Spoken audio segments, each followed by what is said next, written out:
What's up guys, and welcome back to Adventure Built. Today we're going to be doing a complete review of the Sunster Toolbox Wi-Fi diesel heater. And this has been a long-term review. I have over 200 hours on this. I used it all winter long. Let's get into it. Now some might say it's a little late in the season for a diesel heater review, but I completely disagree. I think now is the perfect time for a diesel heater. Right now in Montana, it's about 39 degrees and it's a little chilly. And let's not mention the chance of me getting my wife out of a sleeping bag on these temperatures without the tent being heated up are slim to none. Before I start talking about the diesel heater itself, let's talk about the accessories, because I think that's a huge selling point on this because it's really ready to go out of the box. You're not buying a bunch of stuff, you're not sourcing hoses, it's all there ready to go. First off, how many diesel heaters come with the hose? And this is a nice hose. It's one of the ones that collapses down. It's not all fumbly, it's a lot easier to manage in a case, like it kind of holds its shape a lot better. It's not one of the really, cheap ones that you just kind of go everywhere. It's a really nice hose. I'd say it's, 3.5, maybe 4 feet long.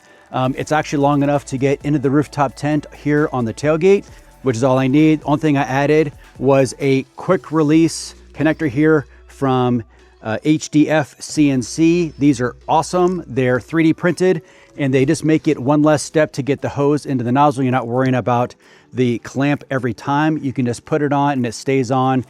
Awesome. I love these. I will put a link in the description below so you guys can check these out. Find them on Instagram and you can kind of see what you want. This one's actually made for a LF Bros, but it's the same nozzle as this Sunster. So yeah, fits awesome. Love this thing. Now again, hose is great. It obviously comes with your muffler. It comes with your different battery options, AC, DC. You have an extension for the remote, so you can put the actual remote up in the tent with you, which is incredible. I have not used this yet. I've plugged it in to make sure it works. It works fine. I just haven't actually put it up into the tent because of this remote here. This is just like the H-Calorie remote. It actually has a thermostat and an air monitor in it. So if the carbon monoxide goes above a certain level, it turns the diesel heater off.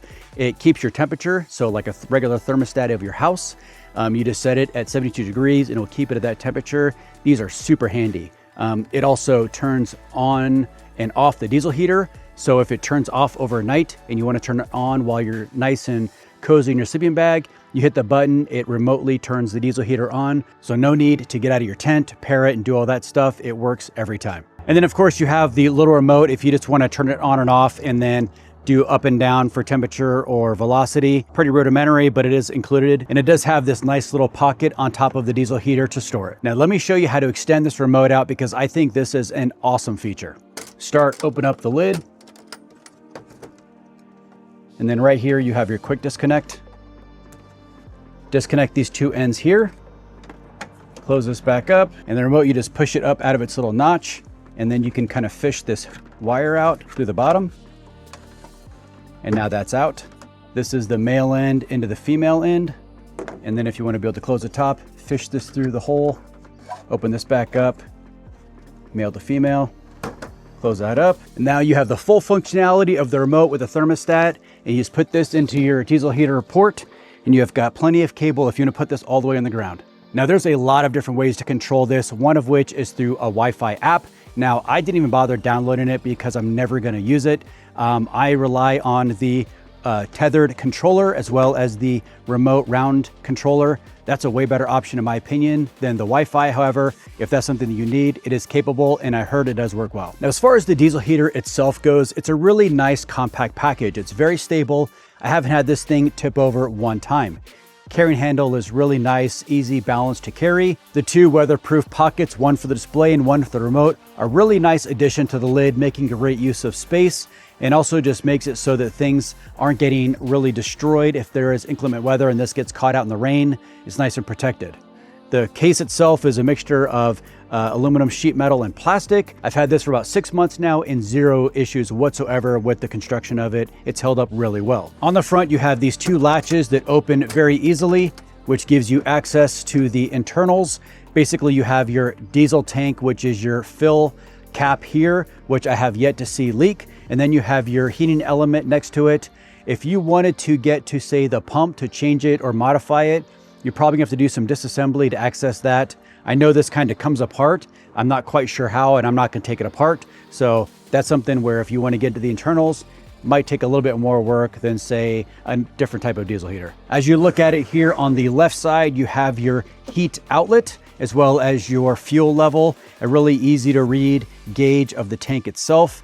I've never had an issue not knowing where the fuel's at. On the back here, you have your exhaust output at the very bottom. The other side is blank. And then on the right side, as you look at, you have your air inlet and your power supply.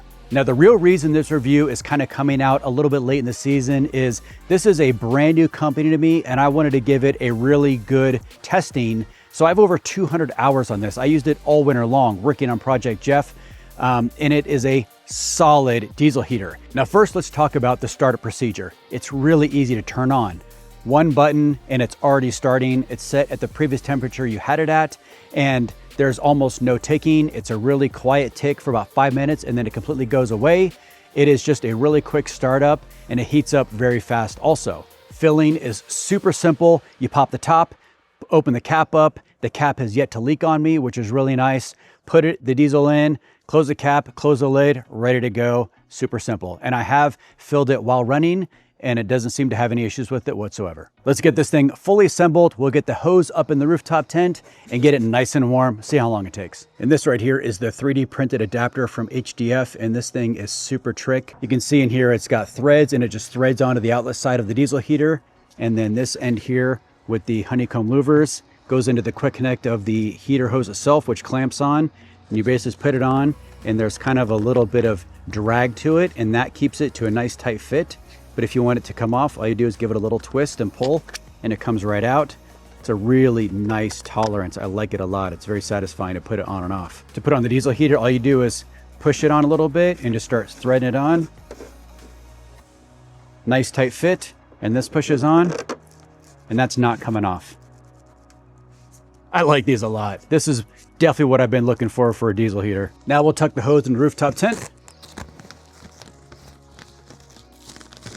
Gonna plug my extension cable into my 1000 watt inverter. On the remote control, you have your down button, so down temperature. This is a ventilation button. This blows ambient temperature air into the tent. Then you have, this is kind of like a turbo mode. It gives you max heat, max temp. Then this is constant temp, off, and this is also your mode button. And then you have your temperature up button. Now we're gonna hit the turbo button, get this thing turned on, and get it going as warm as possible. It's showing 53 degrees. Let's go to 70 in the rooftop tent. I'm gonna take the remote and put it inside the diesel heater port also. And this is basically just going to have temperature thermostat control inside the rooftop tent, which is perfect. Now this is all the startup sound you're gonna get out of this Sunster. It does this for maybe 3 to 5 minutes.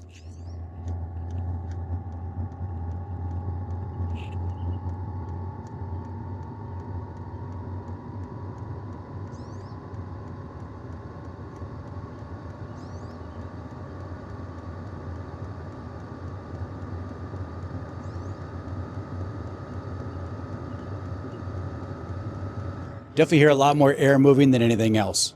Now I don't normally keep the exhaust facing under the tent because it's a terrible idea. I'm gonna spin this around like I normally would, and then we're gonna go up the rooftop tent and just kind of see what kind of air is coming out of it. Literally as long as it took me to put the 2 stakes up on the Ironman Ursa rooftop tent here, this thing is already at 69 degrees. And I can attest, it is actually quite warm in here. Even my wife would be very happy to be getting changed in this temperature. The tent is at temperature 70 degrees. It's pretty warm in there. It's like a little sauna, and it went up 11 degrees in like 5 minutes.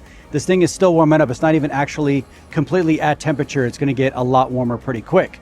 Luckily with the thermostat up there, it should start slowing down, but let's get some readings before this thing slows down its work. Okay, so right now the sound, all you really hear is air moving. There's the very slightest of ticking sounds of the pump, but it's nothing that you're gonna hear in the rooftop tent, and you can barely hear it just from a few feet away. You only hear it when you're right up against it. Now I'm using this new H-Calorie thermal camera, and this thing is really cool, and we'll get some ratings about what kind of temperatures are coming out of this thing. So looking at the exhaust, the tip of the exhaust is the hottest point. It's about 72 degrees at the muffler, and then at the exit point of the exhaust, yeah, like 255 degrees. Make sure you keep this out of the grass. Now the hose itself, Got 167 degrees right out of the port. And then towards the top of the tent there, we're at 140, yeah, 141 degrees. And this is definitely not a one-trick pony. I don't just use it for testing diesel heaters.